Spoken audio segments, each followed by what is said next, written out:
Hey everybody, welcome to Aligned Life with Anna. I'm Anna. Nice to meet you. I'm an energy informed therapist as well as a clairvoyant. And in today's episode, I wanted to talk a little bit about, um, well, dead people. What happens with those after they pass? How can we continue communication? Um, this is something a lot of people seek not only therapy for, but clairvoyant work is some type of closure or integration of the loss and grief they are experiencing from a loved one who has passed away, whether it's a family member, a partner, a friend.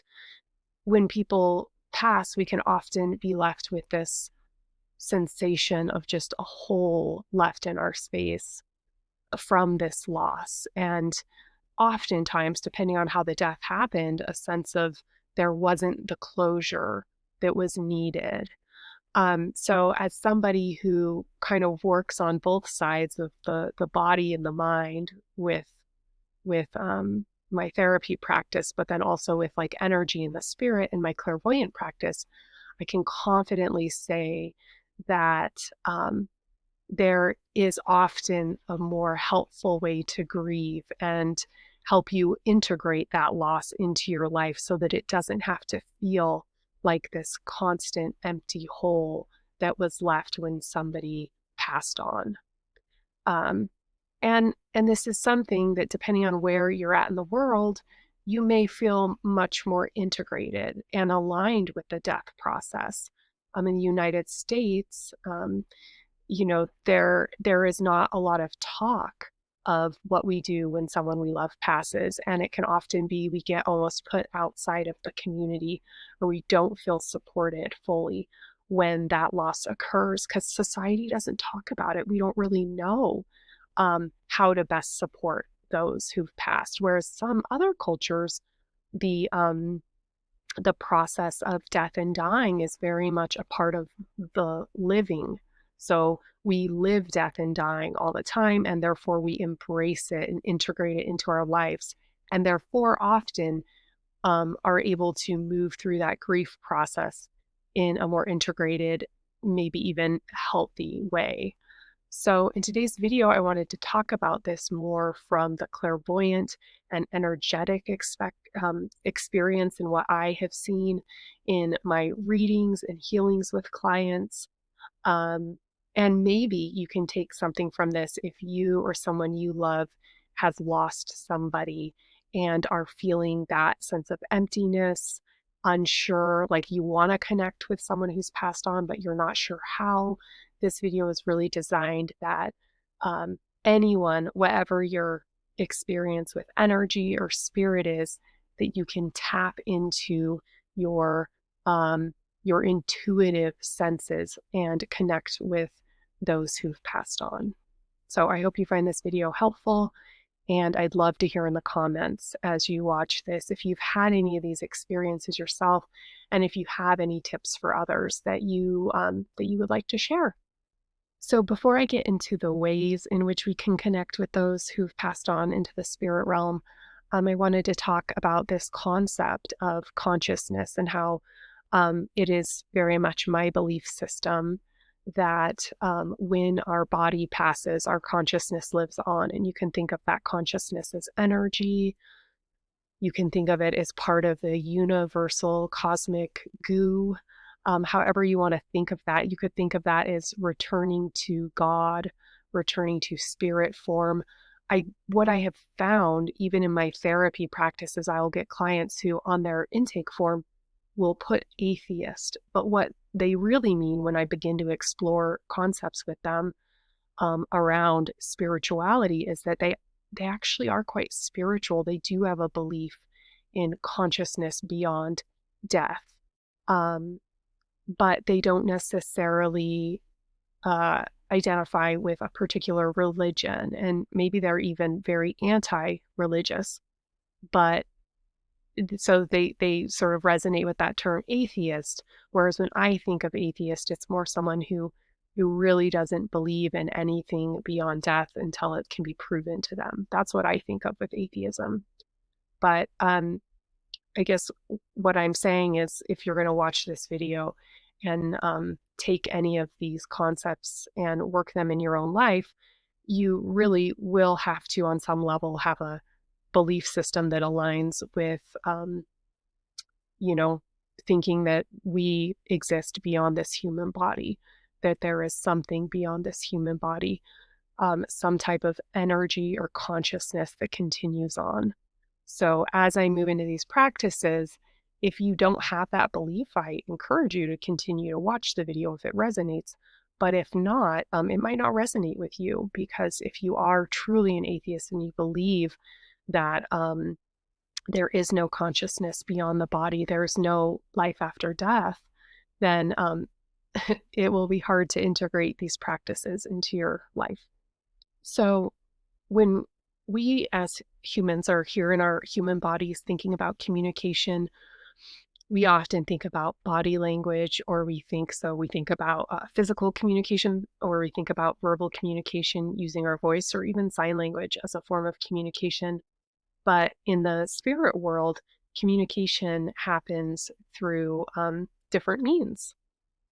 A lot of times when people hear that I'm a clairvoyant, or that I work with energy, they will assume that I'm able to just almost hear spirit as a voice. Like if someone's in the room with me, they're talking to me, I would hear this.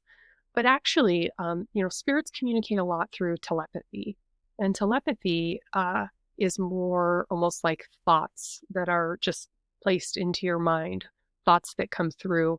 Very rarely do I hear people um, talk about their spirit to spirit communication or body to spirit communication as if you're actually hearing a voice. So when we so when we talk about spirits communicating with us, one of the main ways they communicate is through telepathy, which is almost like a hearingness or a knowingness within the mind.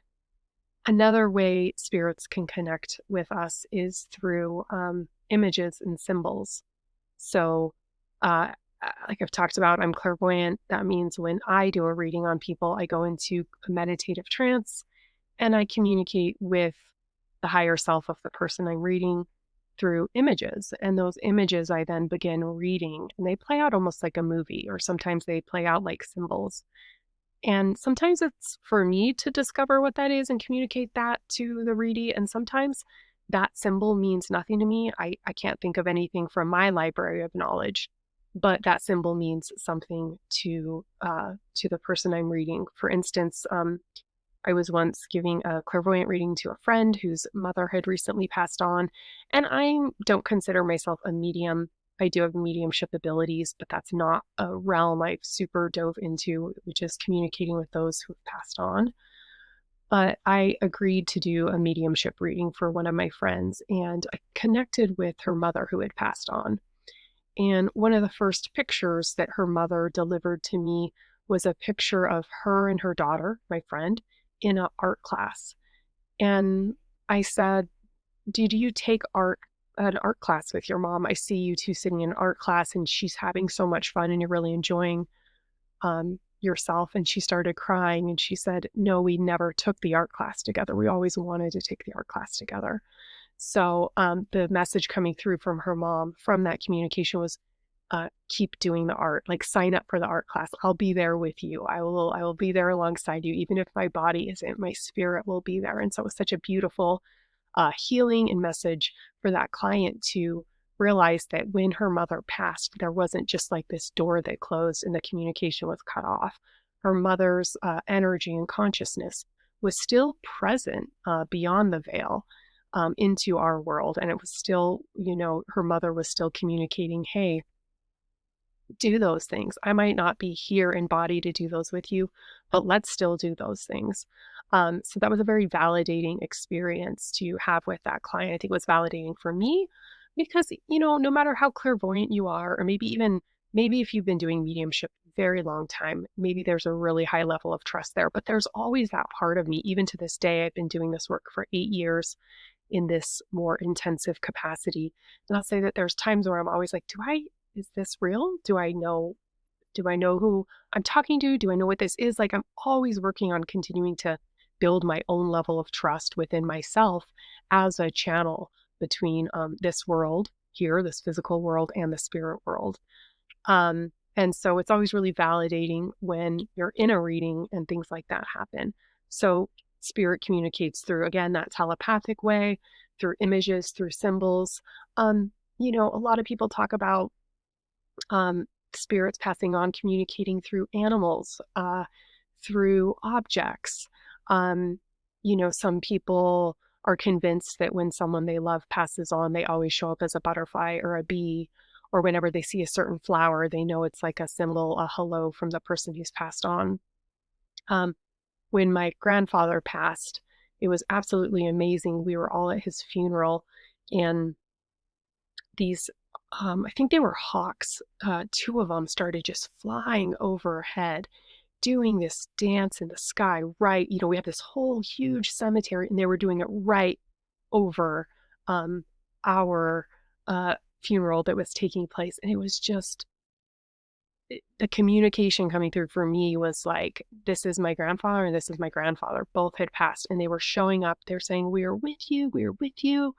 These birds were being so loud. They were not going to let you not notice them. Everybody noticed them by the time we had left, and it was a very magical experience. And for many cultures, that is a belief that consciousness can move um, through forms. So, their consciousness at one point was in the human body, but for this temporary time, it can kind of transmute into the form of a bird or an animal. This is a very prevalent belief in the Native American cultures around the spirit and how the spirit can take different forms and essentially shapeshift. So in this case, I very much, more so than ever in my life, felt as though there was this transmedium experience of my grandfather and grandmother's spirit moving from this sort of cosmic goo of energy into an actual physical form again, just briefly. I don't think they stayed as birds forever,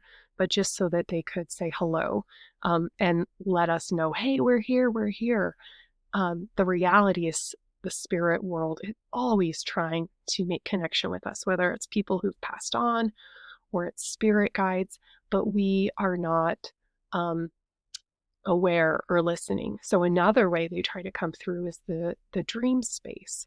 So I very much believe there are dreams that we have that are like the scientific and mental processing that happens at night when we sleep. It's kind of like the mind doing the mind's thing. But then there's also experiences that are very much you are having as a spirit.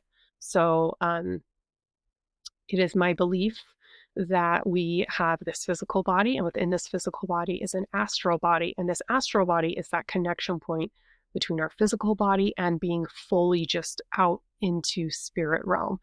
And so we are connected to this astral body on a physical way, and we are connected with this astral body in a spiritual way. And so at night, we get the magic of leaving this heavy, physical, dense reality that we're in and getting to move back to dreamland, which actually is really homeland for us. We're in the dream here right now in this physical body, but that's not how it feels. It feels like this is real, that's a dream. But I've had the most intense, amazing experiences moving in and out of that astral space and having communication with guides, ETs, people who've passed on, people who are still here in body, but we're processing through things in the astral as opposed to in the physical body.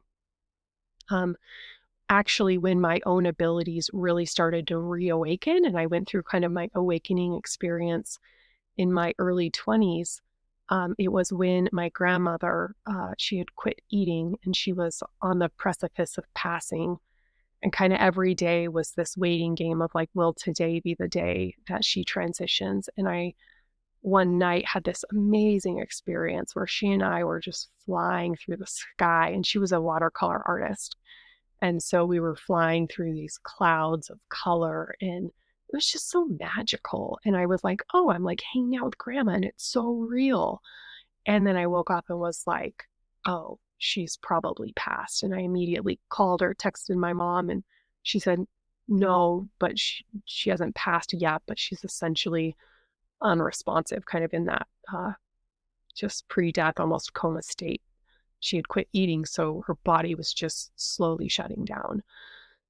Um, and then when she transitioned, I went home to my hometown for the service, and we all met at my grandfather's house before the service. And I went into her art studio, which she had a day bed in there, and I laid on the bed, and um, and I remember I was sort of in that sleep awake state, which is often a time where a lot of our bodies' heaviness and defenses are down. And so we have a more thin veil with the spirit world, as I'm sure many of you have discovered on your own. And I was laying on I was laying on my side, and I felt someone come up and lay next to me behind me, and just like felt the bed press down.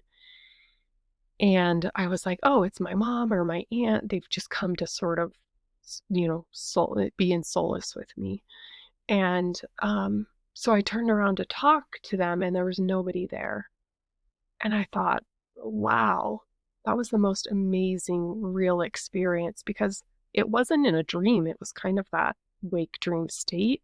And it was so physical. I felt the bed, like literally the bed pressed down.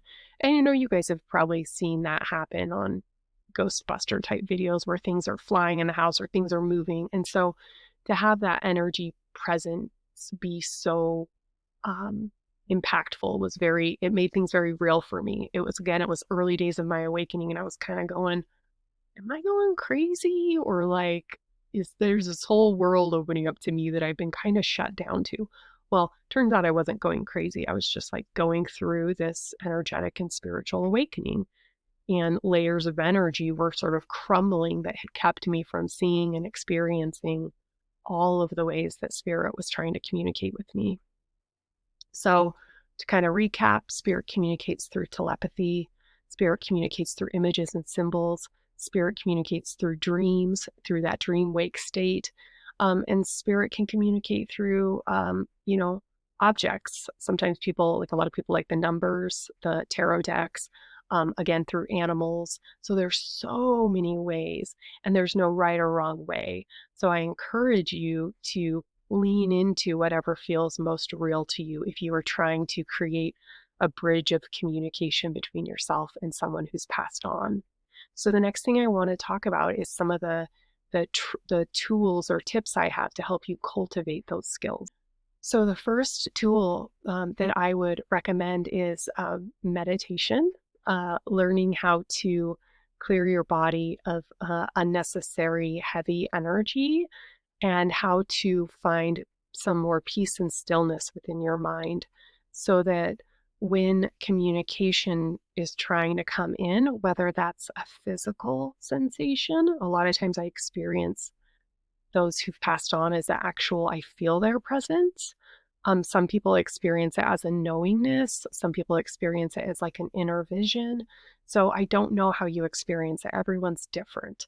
But I do know one thing, which is that creating a consistent meditation practice where you learn to release energy from your space that isn't yours helps you to know what is yours and what isn't yours moving forward. So that if a spirit, someone who's passed on, is trying to send you communication, you will have a much better awareness of, is this just my mind making stuff up, or is this actually communication coming through? Is this just my body feeling stuff and making stuff up, or is this actually communication coming through? If you learn how to start with kind of like a clean, clear palette as your physical and energy body, it makes that communication, it helps you trust it. It makes it more clear so that as it comes through, you can be more certain of who it is and what the purpose is. So I highly recommend a meditation practice. Two of my favorite tools for kind of bringing your energy in and releasing energy that isn't yours are taught in my self-healing masterclass. I'll put a link below in the description. So it's a free masterclass, just going to help you with kind of basic meditation tools to help you connect with those who've passed on, if that's something you're looking to do. So, the next thing you can explore, if you feel really called to explore the dream space and connecting with loved ones through the dream space, is I recommend before you go to sleep at night, just doing some intention setting, saying, I want to go here, I want to experience this, I want to connect with this person, and then keeping a dream journal by your bed. So many people I talk to say, oh, I don't dream. I don't really have that relationship. Everybody dreams. Everyone has an astral body and leaves at night, but it can be it's like a muscle you're flexing to train yourself to be able to remember that experience. So I was in a year-long astral dream training at one point, and I went from having very little conscious awareness of the dream space to now feeling quite masterful in that space. Not as masterful as I feel walking around in my physical body doing energy work and living my life, but I definitely have a lot more awareness in the astral space to go and see people I want to see, do things I want to do, and then come back feeling so refreshed because I really got to go out at night and just have a party and have a blast and connect with the spirit world, which for all of you who've had those deep spiritual experiences or maybe near death experiences, I'm sure you can relate that it's amazing. Like, it's like, it feels really good. You don't always want to come back. So it's really nice when you can begin to cultivate your abilities to work the astral space and the dream space more.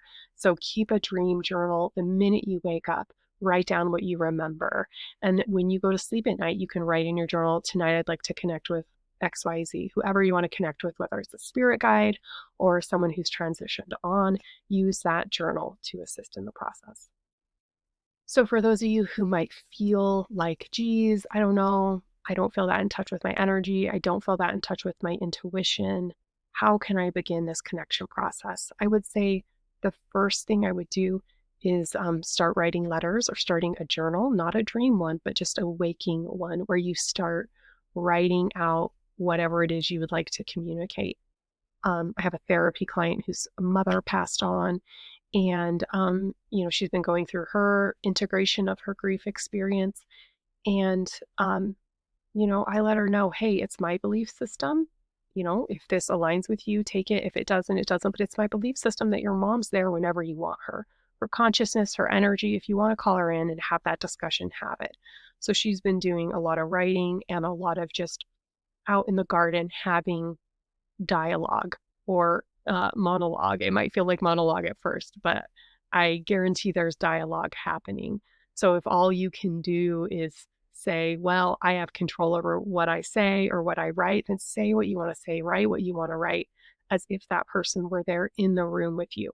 And then you might be surprised how that communication, that dialogue comes back to you. It might not be in the form of you writing down, although you might start receiving a dialogue back and forth, and you might start writing down the responses, but their responses might start showing up and other people reaching out to you with the information about some problem you had that there's a solution to that you had only told the person who's passed on, and they went and gave a little shoulder tap and energetically set things in motion so you could get the assistance you needed. So the spirit world is working full time in no time and space.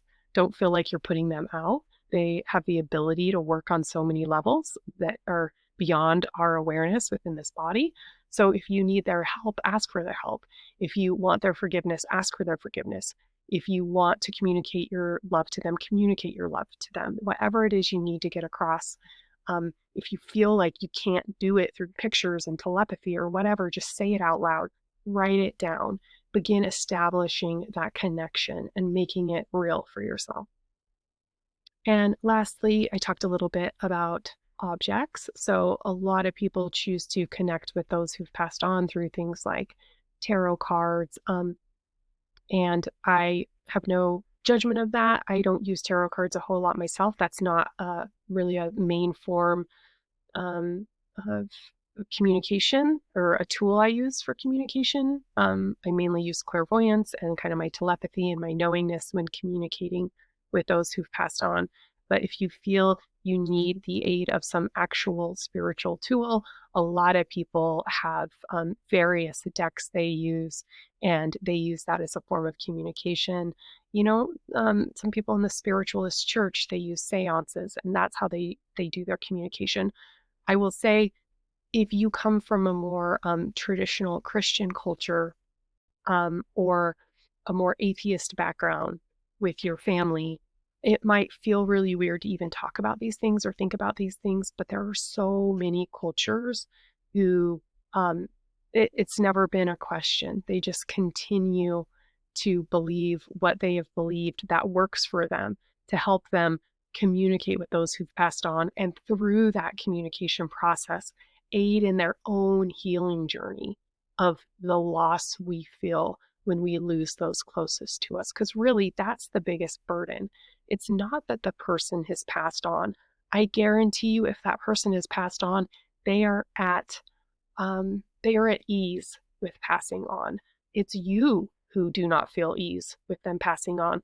So, my goal with helping people open up those channels of communication, opening up their intuition so that they can experience that communication, is so that you can just continue that healing journey. Um, you don't have to have the goal of being a medium or a channel. It might just be, I need to heal from this grief that I'm going through. And I'm going to do that by getting creative in the rituals and communication with those who've passed on. So I hope you found this video helpful. Again, if you want to share any of your own experiences in the comments or anything that you found helpful, useful about this video, or tips and tricks that you use, I welcome the communication and the feedback. Thank you so much for taking the time to watch. I am a new channel, so if you could just take a moment to like and subscribe, that would mean the world to me. Okay, thank you so much, everyone, and have a great day.